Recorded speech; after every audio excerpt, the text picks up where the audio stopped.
Welcome to the Nauticam Vacuum Leak Check System tutorial. All of the modern Nauticam compact, mirrorless, and dSLR housings come standard with this vacuum electronic system, and some older model housings can have this feature installed. To get started, you'll want to start by removing either the M14 or M16 bulkhead cap from the housing.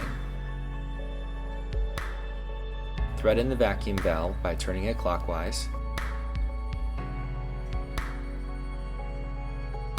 and use the included Nauticam vacuum tool to secure it in place.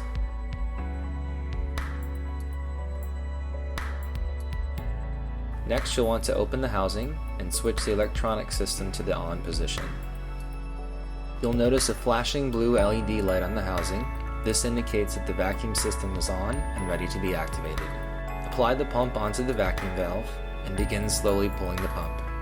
You'll notice the LED light changing from a flashing blue to a flashing yellow, and then to a solid green.